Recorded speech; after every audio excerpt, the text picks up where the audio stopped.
Nursing విద్యార్థిని భీష్మ ఆత్మహత్య చేసుకోవడం అత్యంత బాధాకరమని బాలాజీ నర్సింగ్ కళాశాల తీరు పట్ల తిరుపతి విద్యార్థి సంఘ నాయకులు మండిపడ్డారు. తిరుపతి జిల్లా శ్రీకాళహస్తి నియోజకవర్గానికి చెందిన భీష్మ బీఎస్సీ నర్సింగ్ కార్డియాలజీ 2వ సంవత్సరం బాలాజీ నర్సింగ్ కళాశాలలో విద్యను అభ్యసించేది. ఇటీవల కాలంలో ప్రిన్సిపల్ వేధింపులు అధికం కావడంతో ఎవరికి చెప్పుకోవాలో తెలియని నిస్సహాయ స్థితిలో ఆత్మహత్య చేసుకుని సూసైడ్ లెటర్ను తల్లిదండ్రులకు పంపించడం జరిగిందని తండ్రి మీడియా ముందు వాపోయారు. శ్రీ బాలాజీ నర్సింగ్ కళాశాలలో విద్యార్థి ఆత్మహత్య విషయాన్ని తెలుసుకున్న విద్యార్థి సంఘ నాయకులు కళాశాల ప్రధాన ద్వారం వద్ద బైఠాయించి నిరసనను వ్యక్తం చేశారు. సమాచారాన్ని అందుకున్న ఈస్ట్ పోలీసులు కాలేజ్ వద్దకు వచ్చి విద్యార్థులు సంఘ నాయకులు చేస్తున్న ధర్నాను అడ్డుకున్నారు. ఈ సందర్భంగా విద్యార్థి సంఘ నాయకులు మీడియాతో మాట్లాడుతూ గతంలో కూడా ఇటువంటివి అనేక సంఘటనలు చోటు చేసుకున్నాయని మీడియా ముందు ఆగ్రహం వ్యక్తం చేశారు. కళాశాలకు అనుమతులు ఇవ్వడం అత్యంత బాధాకరమని, వెంటనే బాలాజీ నర్సింగ్ కళాశాల అనుమతులను రద్దు చేసి పేద, మధ్య, బడుగు, బలహీన వర్గాలకు చెందిన విద్యార్థులకు న్యాయం చేయాలని డిమాండ్ చేశారు. లేని పక్షంలో తామంతా వివిధ బ్రాంచ్ల వద్ద ధర్నా నిర్వహిస్తామని హెచ్చరించారు.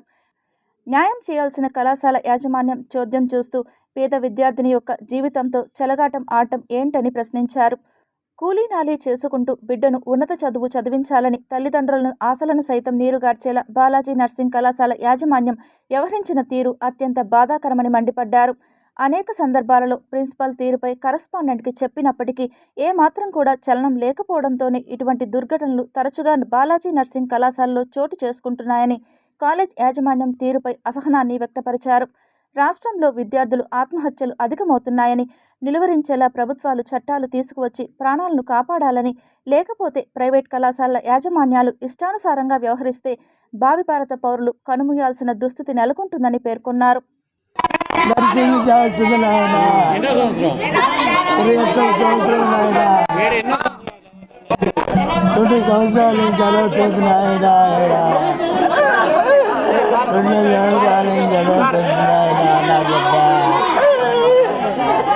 సూసైడ్ లెటర్ రాసిందని చెప్తున్నారు యజమానం. బాలాజీ నర్సింగ్ కళాశాలలో నిన్న రాత్రి భీష్మ అనే ఒక దళిత విద్యార్థి ఆత్మహత్య చేసుకొని చనిపోవడం జరిగింది.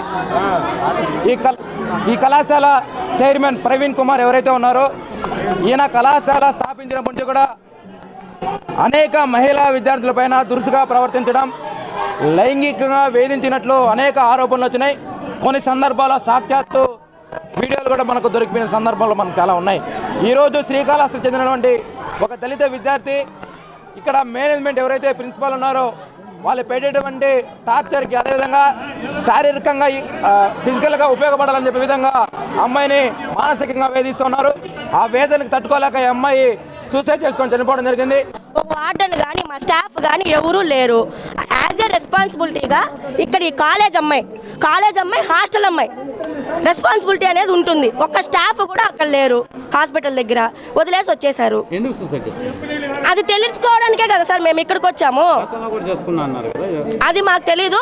మాకు టాక్ వచ్చింది అట్లా అనేసి చనిపోయారు అనేసి మాకు తెలిసింది అంతవరకు. ఆ కాలేజ్లో జాయిన్ అయిన తర్వాత మాకు ఇట్లా జరిగింది అని తెలుసు అంతే. అమ్మాయి కార్డియాలజీ కాలేజ్ వాళ్ళు వెళ్ళి చైర్మన్ వాళ్ళు ప్రిన్సిపల్ సార్ వెళ్ళి నాయుడుపేటలో కేసు పెట్టారంట. అది మీ తప్పు లేనప్పుడు ఇక్కడ ఏదన్నా చూసుకోవాలా? వాళ్ళ పేరెంట్స్ వచ్చే వరకు కూడా వాళ్ళు ఇక్కడ లేరు హాస్పిటల్లో. యాజ్ ఏ రెస్పాన్సిబిలిటీగా ఒక హాస్టల్ అమ్మాయిని ఇక్కడ కాలేజ్లో జాయిన్ చేయించారు. పేరెంట్స్ నమ్మి మరీ ఇక్కడ పెట్టారు.